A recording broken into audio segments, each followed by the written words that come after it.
everybody, this is Heather and Jenny with Surviving Darkness, and we are on episode 13 today. So, we've had different times where people will message us and have questions, and so we do answer them one-on-one, but we also think that sometimes we should bring it up just in case someone else would have the same kind of question or need clarification with something. So the question this time was, could we kind of describe the difference between this being, and was it separate from our dad, or how was it manifested in him, or how did that kind of come about?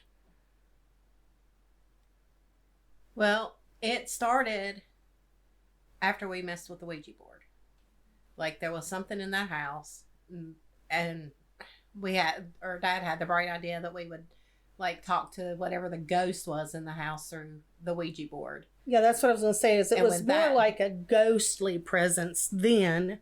It was just doing things like you would think in a haunted house. Right. And then after we used the Ouija board, it became very evil.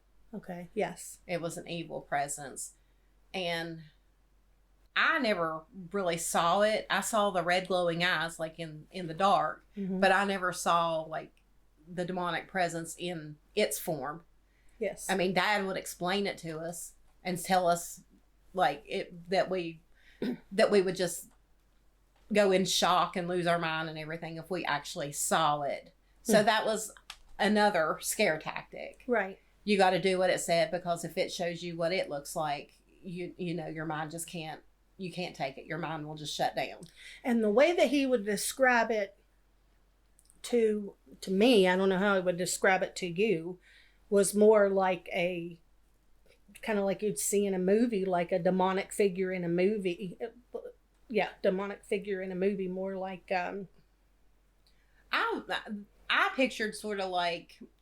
a dinosaur or something. Yeah, something. Like an evil looking dinosaur, because he talked about some kind of long pointy tail. Yes. And it was scaly looking. Yes, yeah. And just the evil eyes and everything like that. So yeah, almost, this is going to sound silly, but kind of almost like a gremlin. Something like that is what I would kind of picture. Not exactly, but something like that.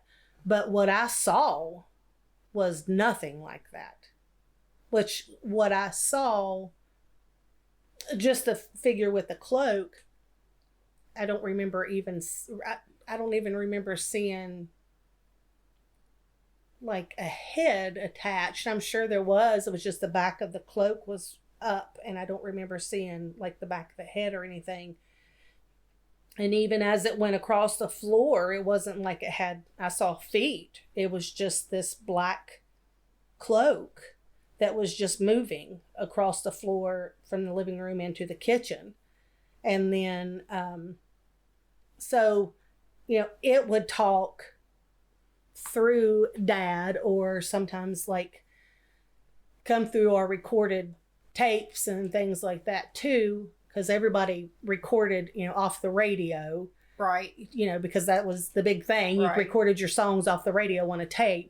And so when we would play it back, it was almost like that tape was dragging, but you couldn't tell the words, but there was stuff coming through that, you know? Right. And that's what Dad would sound like a lot of times. Right. When he was being taken over. It was like a monotone, but the language is what got me. It was not our normal English that we use today. Mm-hmm. It was more old-timey, like thous and thuses and that kind of stuff. It wasn't our English. No. And then I did see, like, it totally manifested in Dad in front of me. You know, us being in the kitchen and him on one end of the table, and it was him that I was talking to. And then all of a sudden, his eyes, he just stopped, and his eyes just changed the shape. Like his whole face just looked different. But the thing that stuck out to me that I remember the most was just that his entire, like the socket and everything of his eyes, everything was just completely black. He had no whites in his eyes whatsoever. And I've said this 1,000 times.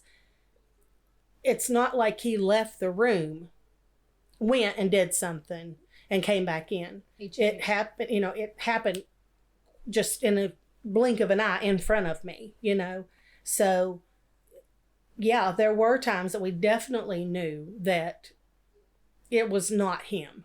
It was almost like there was that shudder. His whole body would sort of shudder. Mm-hmm. And then there would be like this sound coming from him. And then it would start talking through him. Yes. And his eyes, when I saw him, would be like rolled up in his head. Mm-hmm. But yeah, it was more using people to communicate, or leaving notes on mirrors in blood, or writing notes and stuff like that. It wasn't, we didn't interact with it in its form. Mm-mm. No. It was more in people. And like some of the people that were used against us would be, well, we were told, I don't know, I wasn't told personally, that they didn't even know how they wound up at our house. Right. They were just there. Mm-hmm. So I don't know. I mean, I don't know if that's an excuse or if it really was like that. Right. Yeah. So I hope that kind of clarifies, what we were talking about, and how it definitely did take possession over him. It did. And that's why sometimes it's hard to hold everything against him, because there was something else there. But then again, at the same time, it wasn't always in him. And there were things that happened when that was not involved. And so that's what makes it hard to not be bitter. Right. So, yeah. Yes. And then, well, I mean, that sort of leads into a question that I got, which was really, I don't know if it was I wasn't expecting this question, or I don't know. I just didn't know how to answer. But the question was a simple question. Do you love your dad? And I was like, I'm supposed to. And I think I have a hard time with that, because the dad that like taught me how to swim, the dad that did stuff with us, and that did coach us, right? Did, take their time to do all of that and like, everything. The one, like when he worked out of town when I was little, I remember him working in Kentucky, and he came home and brought me this gold bracelet. And I think it may have even had a little watch on it. And I mean, I was probably 5-6 years old. That meant something to me. Mm-hmm. I loved that dad. Mm-hmm. That's what makes it hard, because we had a dad sometimes that was a normal dad. And then other times we had this evil person. So I almost want to say that I love the dad that he could have been. Yeah. I love the dad that he was when he wasn't hurting us. And when we were talking about that on the phone, and you told me about being asked that, and I said, I know that I miss the dad that if I had a problem, I could call and talk to him, and he did have decent advice most of the time, or try to be like, well, just see how it plays out, or something like that. And then he, we've said this before, I was affectionate, so I'd hug and stuff like that, and he would hug us back. But then after all this stuff started, it was like you felt like you couldn't just get a regular hug. No. You were scared to get a regular hug. Right. Because if you got hugged, was there going to be some type of touching involved too? That was going to be like, well, I had to do that, so something else wouldn't happen, you know? So, and then, he had asked or said, I'm really sorry for what I've done. And then whenever he was in the hospital and was so sick, and helped take care of him. And I've said this before too, that I did forgive him at that point. And it did feel like it was a good father-daughter relationship. But then after he passed away and you start thinking about everything and things just start coming back into your memory, it's like, well, some days I do love him and other days I can't stand him. Right.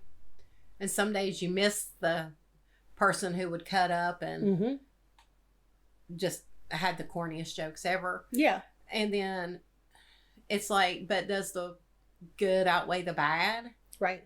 And that's the thing. And then like being asked, you know, do you ever miss him? And that's one of the things that I miss. But when he passed away, I felt like a huge weight was lifted off of my shoulders.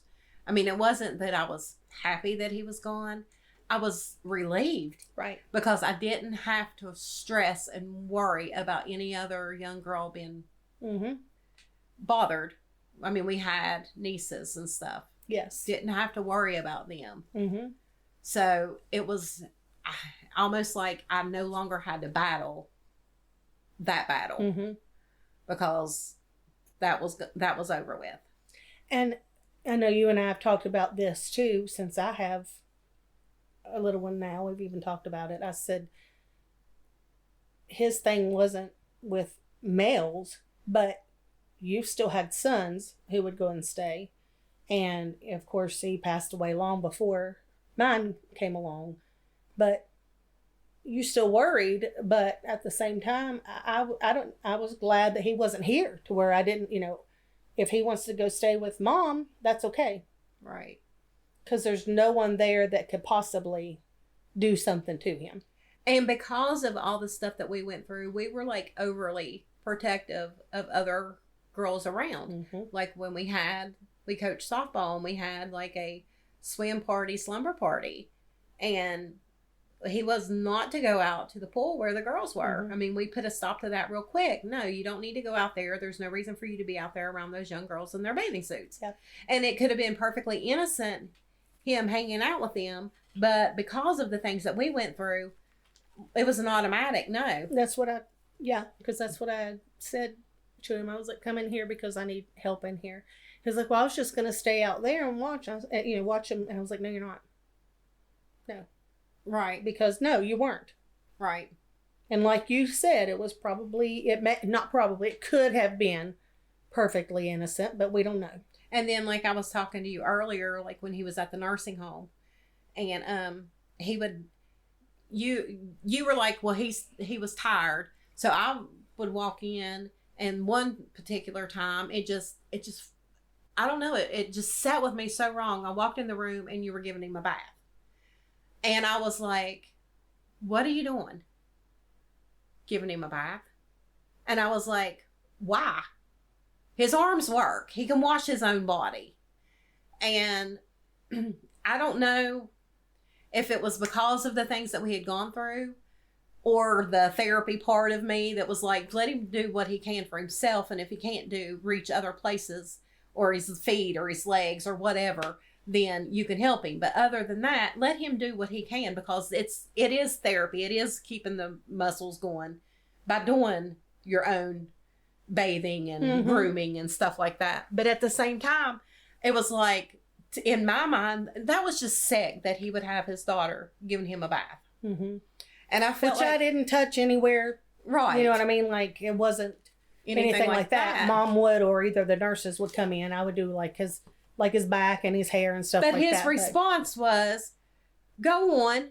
I want her to do that. Well, I bet you do, was my thoughts. And that's what I wanted. And I may have even said that. I don't know. But I think we were, as adults, we did get a little bit more mouthy and sarcastic. But I'm pretty sure I probably looked at him and said, well, I bet you do.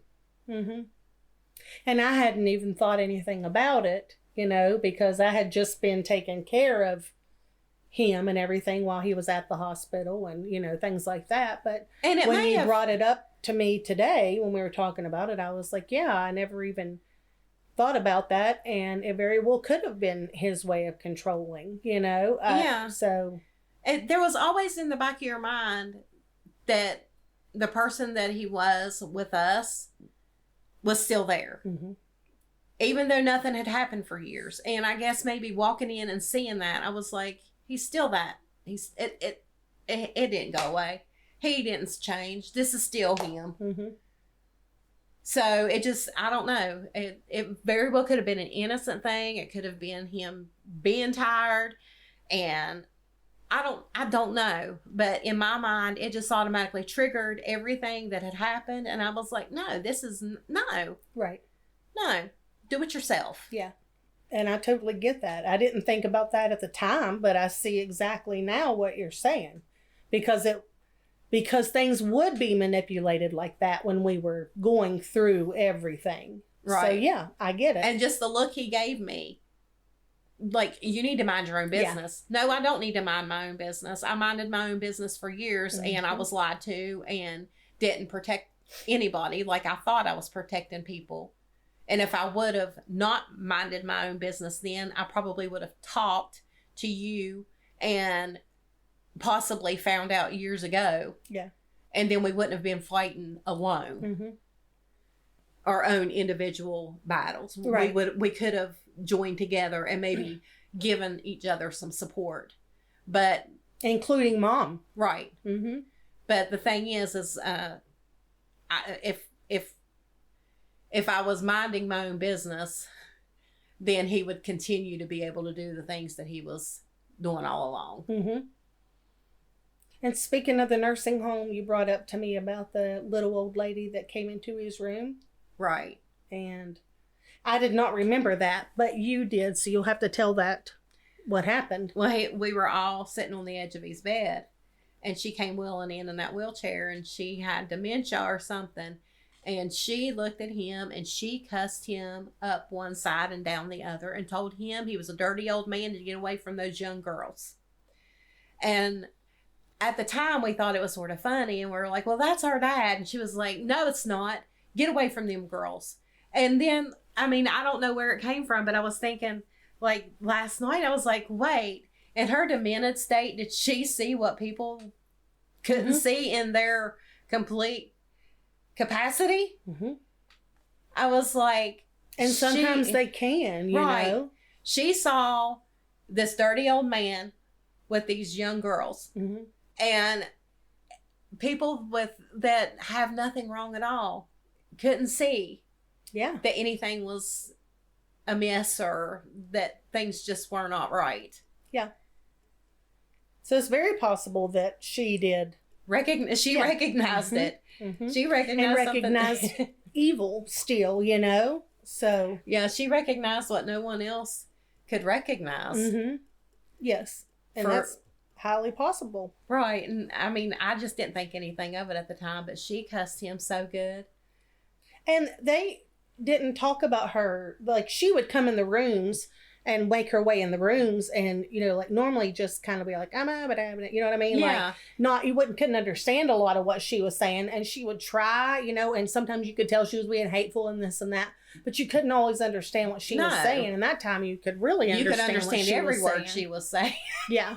So it's like she knew whatever was going on, like she was able to verbalize it. Yes, absolutely. And yeah, you're right. Before she would just like and like and go into other rooms. They'd be like, okay, you're in the wrong room, and turn around and go back out.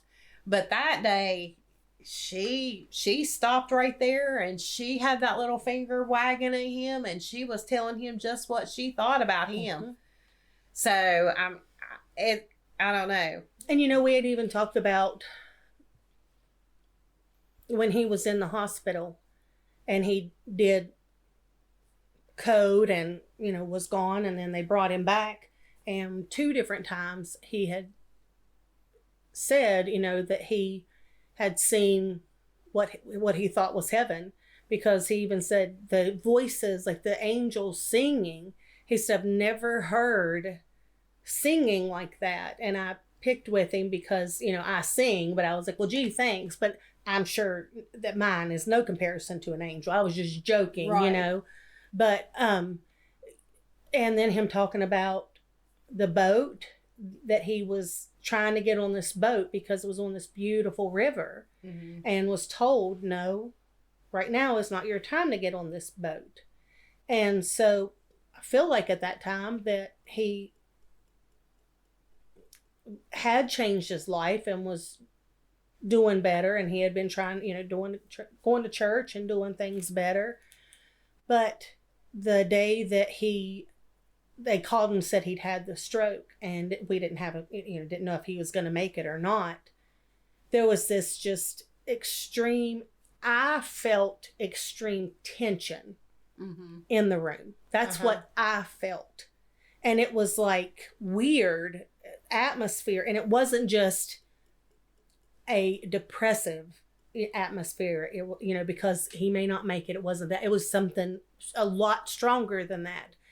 And you had come up to me beside of me and you said, do you feel the pull between good and evil?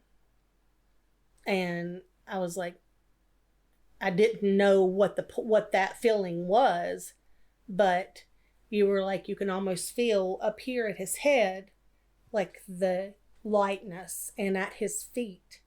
So something you were sensing, and at his feet, you were like, it's almost like the angels are up here. And you don't remember that at all? Yes, you did. Because I just remember feeling tension. Right. And it was just a weird feeling in the room. Like I said, it wasn't like just being upset because he might pass away, this and that. It was just a weird tension. And you were like, no, you said it's, and you brought it up to me. I hadn't even said anything, but you like, do you feel the pull between good and evil? You said it's like the good and the angels are up here at his head, and down at his feet is like Satan and the devil just pulling. Yeah. So, I mean, it makes sense, and I probably did. But like I've said before, like when I'm like just in the spirit or whatever, I don't remember everything that I say. And it made sense because we were still kind of on the fence about, well, is he really saved? Is he really trying to change his life? Or is this just another put on to where we think that he's trying to do better, or what? I prayed all the way to Virginia that he would make it until we got there so that I could tell him that I forgive him, because I did not want to hold on to that unforgiveness for the rest of my life. Right. I wanted to be able to tell him, I forgive you. And God did let him come back so that I could. Right. And I don't know, forgiveness is such a cycle that, I mean, it's some hard. days the forgiveness is there, and some days you almost feel sorry for him. I mean, because, if he was really being controlled by something, I can't imagine how I would feel. Right. Knowing that I was doing that to my children. But at the same time, there was never really any apology for those actions. No, the only time that he ever apologized to me, I can't say to you about you, but what I actually I get you put him on the spot, and I was like, either you acknowledge the fact, and this is in their kitchen, that some of this stuff was you, that it was just you, because there were times that we know good and well it wasn't you, but there were other times that it was you. And if you do not acknowledge that, I will walk out of this house and I will never come back. And he just kind of looked at me and said, you're right. And I am sorry about that. But it just dawned on me. After he died, well, actually before he died, we heard a lot of stories about Dad. And how when he was drinking or at the bars, and this anger that he had, like one of the cousins, sisters, whatever, it's a cousin, but he lived with them, so it was like a sister, was running her mouth or something, and he had her up by the throat, and she was turning purple, and he just wasn't wanting to let her loose. And everybody's like, put her down. You're killing her. And then the one time he went after his brother with a shotgun, that they had gotten into it. With all of us in the house. Right, and this is before all the messing with the Ouija board it's almost like, did that demonic presence already know that he had some evil in him? Mm-hmm. And it just magnified it? And because there was so much evil in his family, genetically, you know? On both sides. Mm-hmm. Mm-hmm. Like we were talking earlier, I mean, his dad had done stuff. Who knows what may have happened before his dad. I mean, Dad was young when his parents died, so we really don't know much about their history. Right. So there was that side of stuff that went on. And then also on his mother's side, we've had family members on that side reach out to us and make some very inappropriate inappropriate comments to us on that side too. Right. And that's not normal. No. So it's like both sides of the family. It's like we're breaking generational things from both sides. Mm-hmm. And like we have talked before, it's like evil is attracted to evil. Yes. And he would... we're the collateral damage of that. Well, yeah, we were. And, Mom talked about there always being somebody living with us. And the fact that one time one of Dad's cousins called and Dad was not home, and he said, I'm coming to stay there.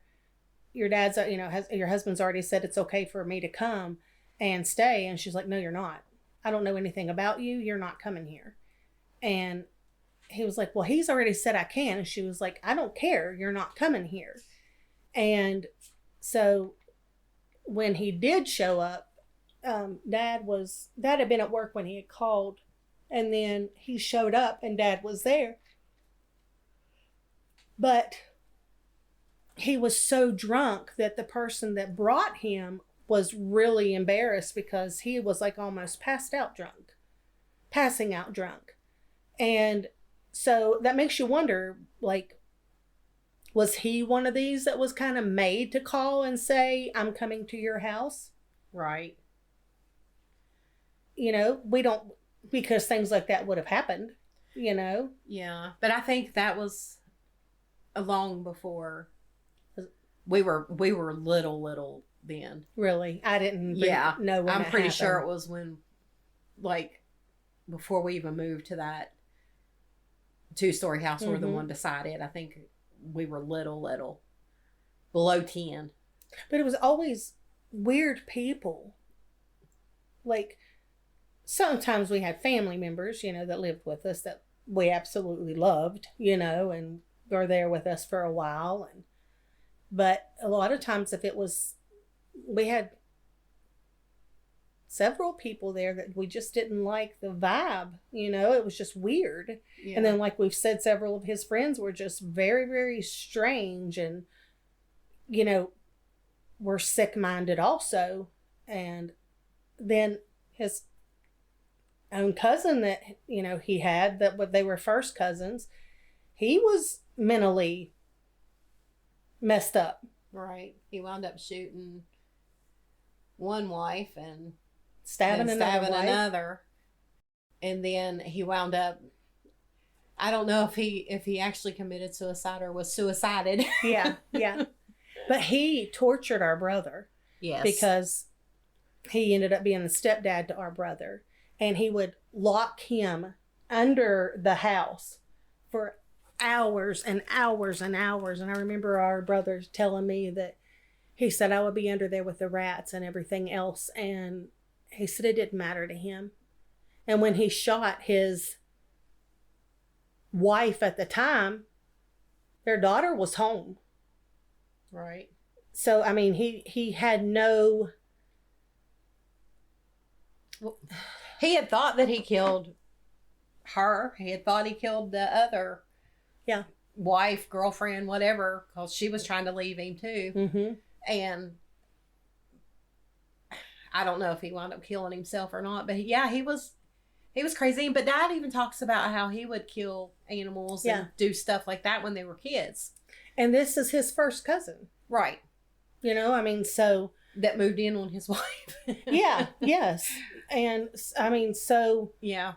And then we have a cousin who passed not too long ago, and she had major mental issues, and a lot of it came from, well, probably genetics for one, but then she had had trauma when she was younger, and that kind of turned her life, well, it did turn her life around, absolutely. But then she went down the path of drinking and drugs and everything like that too, and I don't know, sometimes it just makes me think,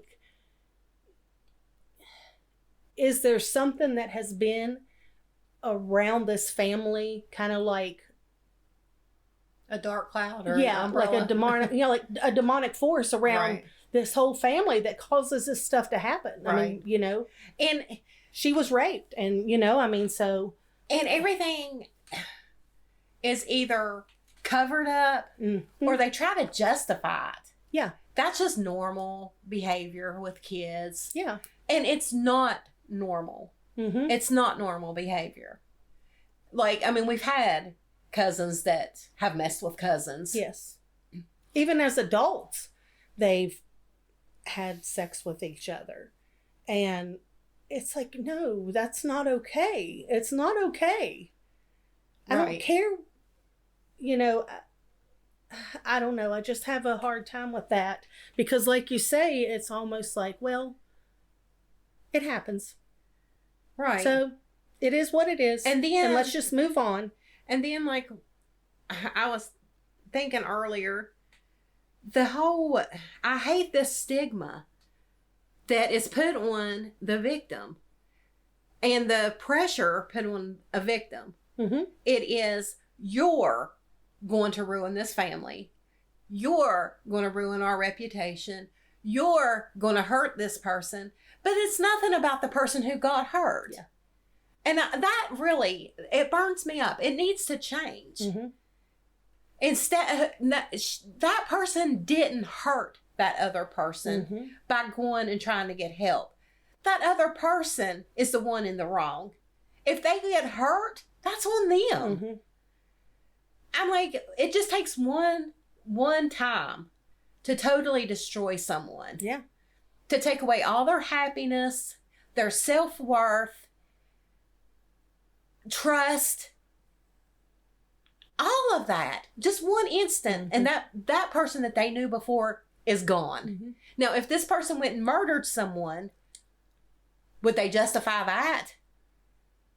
No, but basically they did. They murdered the person that person was before they were inappropriately touched, because that person will never be again. No. That person will never trust the way they did at that point. They took away the innocence of that person. They took away the trust, the self-worth, the self-esteem. Everything is gone. So why don't we look at that the same way that we would alcoholism, addiction, murder? It's just as bad. And I think that not just like with our family, but I think that a lot of people in our generation, not, like I said, not just in our family, are starting to, I guess you'd say, like, clap back at it and be like, no. It's not okay, that happened. Say they're talking to their mom. No, Mom, that's not okay that your dad did that to you. Right. 50 years ago, 100 years ago, if people would have turned it around and said, no, it's not okay that you did that to our child. It's not okay that you did that to that little boy or to that little girl. Yeah. Imagine how different it would have been for us. Oh, yeah. But no, it was, if you get victimized, you don't say a word. Yeah. Because you're going to harm the person who hurt you. And that's what we said, too, about the family that Dad and his siblings were taken in to and had to live with.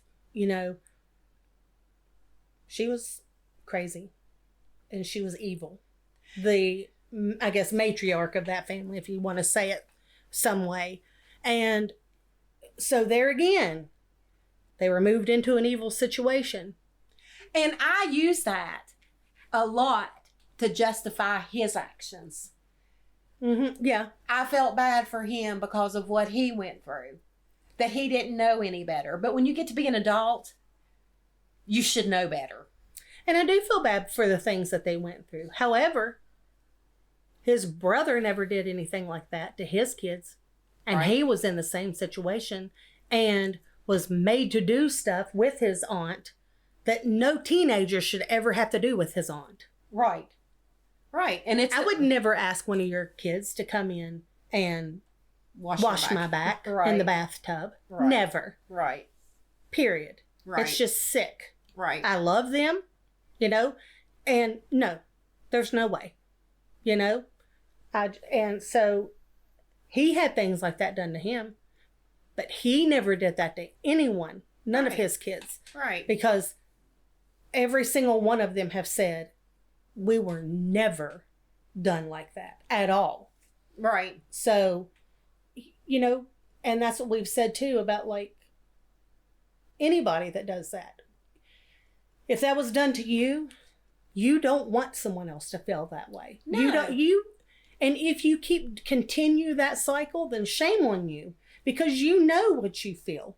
And the dirtiness that you feel, and you're like, well, what did I do to bring that on when it's not you? You didn't do anything to bring it on. It happened, and you have guilt because it happened. And, and like I said, like, what did I do?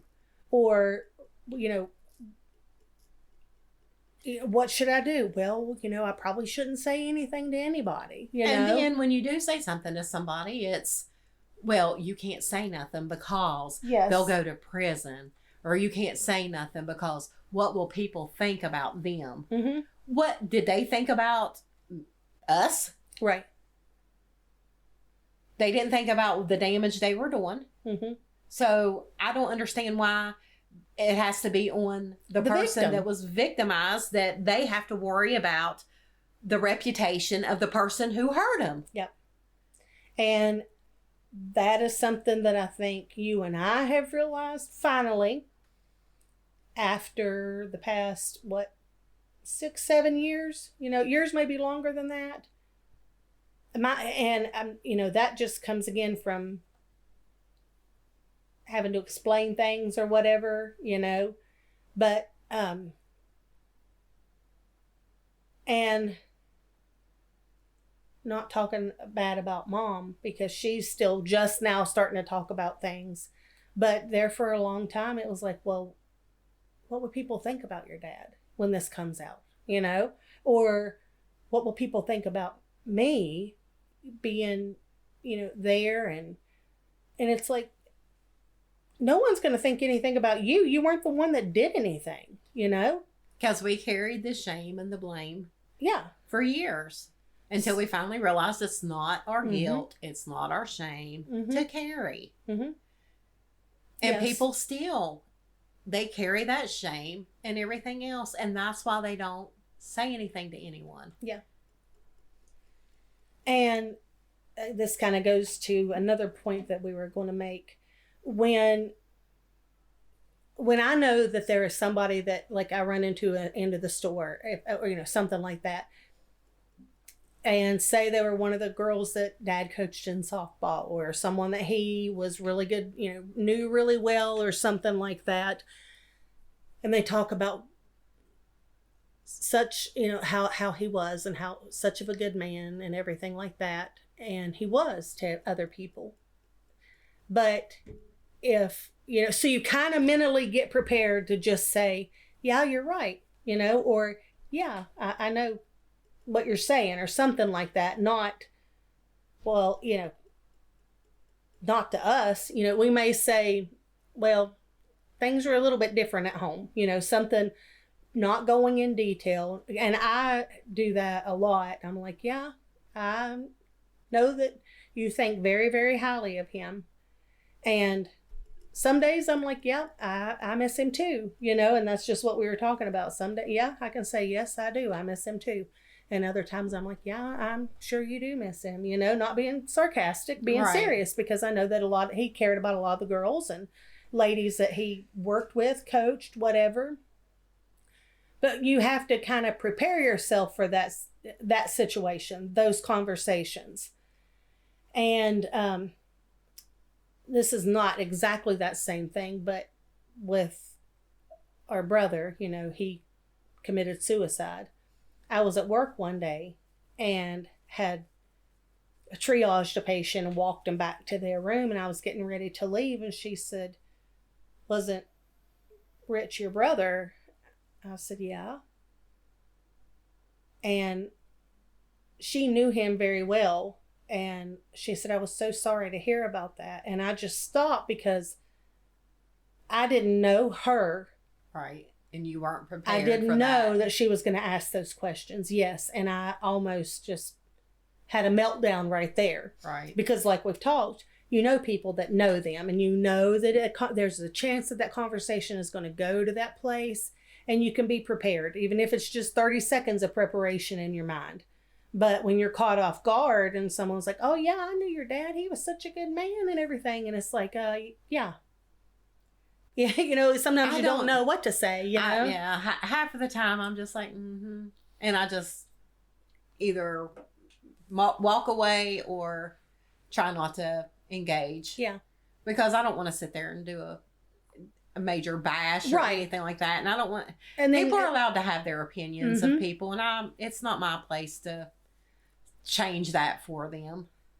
And, you know, like, I'm not going to sit there and that's why I didn't talk about things either, was because I didn't want to have to sit there and explain things that happened, you know? So yeah, you weren't ready. No.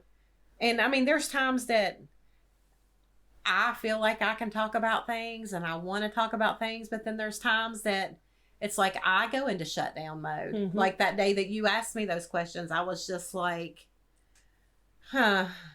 I don't know that I want to talk about this right this second. I was like, I don't know.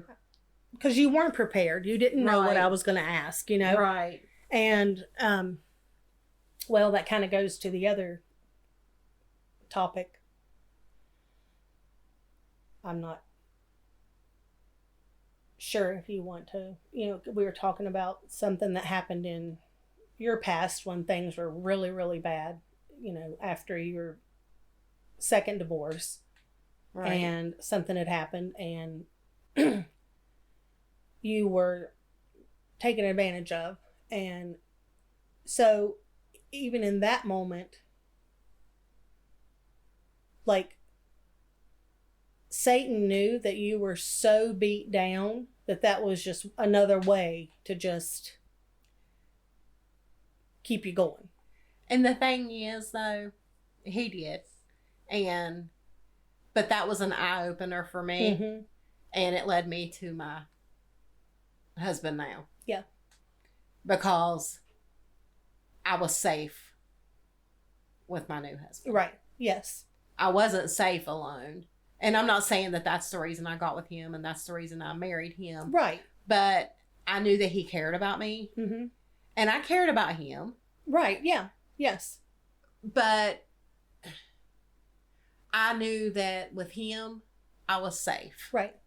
Mm-hmm. I didn't have to worry about someone coming to my house and forcing themselves on me. I didn't have to worry about that because I guess my point is, even though, you know, we'd been out of the house, we, you know, had not had anything else happen like that. Things were still, it was still happening. Yes, like people were still brought in. Yes, absolutely. Yes. It's like evil was still being brought to the house, even though. But we've also talked that everything, whatever that was, has followed me. Right. Yeah. Mm-hmm. And that was kind of its way of still saying, I'm here. Right. Watch what I made happen. I mean, I had my back window, the screen is bent out on that house too. Someone was trying to get into the house on the back side of the house, which is facing the woods. Right. So, I mean, it was constantly trying to bring people in. It was trying to harm me. It was trying to keep me scared. And now, you know, when you hear things or something is happening, you've said that your husband now will be like, just leave her alone. You know, like, just stop. You can go on. You're not bothering her. You're not hurting her. Go on. Right. And I didn't have that before. I was saying you never had that before, you know? So that does let you know that God has moved him in also. Yeah, and I don't have to fight by myself. And I don't have to fight against who I'm married to. Mm-hmm.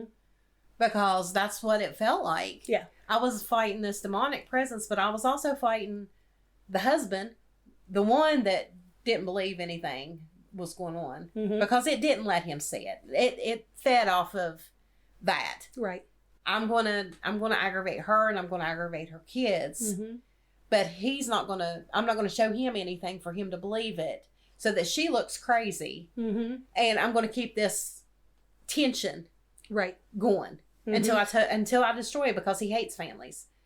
Oh yeah, absolutely. Until I can get this destroyed. Yeah. And then with the second marriage, it just took over already him. Yeah. Something could have already been in him. Who knows? But I mean, it just took over him. And he was. I mean, he would be out in the middle of the night with the spotlight shining it around everywhere, and that could have been drugs too. But anyway, drugs is still, a hold, and so to the point that neighbors were like, "Oh my gosh, what is wrong with him? What is he? Does he have like is he having like a breakdown? What is going on?" Yeah, he's down there yelling at people in the woods that aren't even There's there. Nobody there. Yes, and then telling me that I shouldn't have came outside and told him to quit yelling, because when I came out there yelling, the person that was caught in the mud got loose, because I came out on the porch and told him to be quiet. Quit yelling, because the neighbors were going to call the cops if he didn't quit. Yes. And it was like 1:00 in the morning. So me coming out on the porch and telling him to quit managed to get someone stuck out of the mud. Right. I mean, there was not even any common sense or reasoning with that. No, none. So yeah, it was always something and someone brought in to cause issues. And then some of the people I dated in between marriages was just unbelievable. I'm like, where did they even come from? I mean, people that you thought that were highly educated and that at one point had like been in a very high paying job, and then you find out they're on drugs too. Yeah. It was like, I give up. I mean, they've had years and years and years of college education, have worked with the public for many, many years, and you would have never thought, and they knew better. They knew all about medicines and stuff like that. I was saying, they were pharmacists. They knew all about that stuff. Yes. Yeah. And you're like, for real? Yeah. Where did you come from? Why? Out of all the people in our area, in this whole state, why did I wind up talking to you? Right. Well, we know why. Because anybody that it could use that could destroy us or cause us issues came into our lives. And that seems like how it's always been. And I guess I feel like I know that I feel like if I had to deal with that like you do on a normal basis, maybe I could handle it, but I don't know if I could. I don't know. I really don't know if I could. I stay at home. So I stay in the house. I have a hard time just dealing with people. It's hard. It's hard to trust people. I'm talking about like the spirit or whatever it is that still hangs. Yeah. I don't know if I could. I feel like I chase it out so much, and then it just, I don't know. It just comes back in somehow. I don't know. Yeah, that's kind of why I'm just stopping. I'm just thinking. It's like my thorn in my side. Yeah. And I don't know if I can handle that all the time. I really don't. I've gotten to the point of just ignoring quite a bit, because I know that it feeds off of reactions. And I don't, like, if there's something that makes a noise or whatever, and, our little guy gets scared, it's like, no. We're not doing this right now. And for some reason, he's going through a lot of that right now. But, I don't acknowledge things either. Right. But I don't know. And sometimes I'm like, you don't have the power anymore, get out. Yeah. We're not going to do this, get out. But I feel like if I did see something or experience something that, like we've talked about, I would know how to handle it now more. Right. You know? Right. I'm not saying on a regular basis that I could handle it mentally, is what I'm trying to say, but I would be able to recognize it more so and be able to be like, no, we're not doing this again. Not happening. You can just go on, you know? And so, and a lot of our dreams are, like you said, you are dealing with possessed people. Mine is reliving the things that we've gone through and then, you know, being choked in my dream, or, you know, there's something going on in my dream and I'm trying to get out God or oh God, and I can't get it out. And that's what wakes me up. Or, you know, my husband will come in because he hears me. So, yeah. But something else that we wanted to talk about was something that I guess, I don't know what the word is, that has kind of, I guess you would say would kind of has a little bit more meaning to us, is that we've actually had a couple of the older generation, not our generation, but like our mom's generation, that have reached out to us and said, I had this happen too. Right. You know, I've just now been able to start talking about things. You know, that's what one of them said. And I don't think she would have even told us anything. Even if she would have known that what we went through, I don't think she would have been able to walk up to us and say, I want to know more about your podcast because I want to hear more about it, because I too have been a victim of that. Had it not been for this podcast. Right. I know that she's heard what happened to us. I know that she has, but this podcast has kind of opened that up for her to feel comfortable enough to say that to us. And it helps people know that they're not alone. Yes. And it's weird because when they tell you that I've gone through similar what you've gone through, I've been messed with too. It's almost like there's a connection. Mm-hmm. It's like a spiritual connection that just happens immediately. Like a sisterhood. Yeah, yeah. Is what it feels like. It's like, yeah, they do understand because they've been there. Yes. And I do understand where you're coming from because I've been there. And I'm sorry that you've had to hold it in for 70 years, you know, or however long it was, you know. Right. And felt like you couldn't say anything about it, which very well could have been me, you know, because I wasn't going to say anything about anything.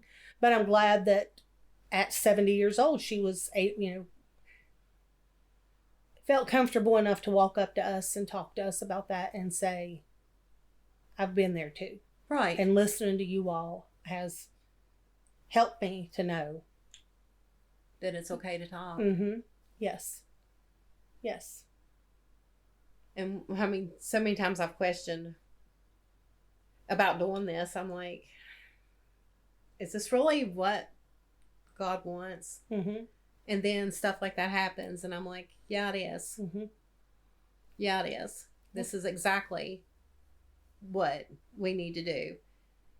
And for people to realize that we've got to change that mindset of the victim being the one causing the person that hurt them shame or causing them any kind of trouble, and realize that it's the victim that needs the help. And whether the victim be in small town West Virginia versus being, victimized by rich people, Right.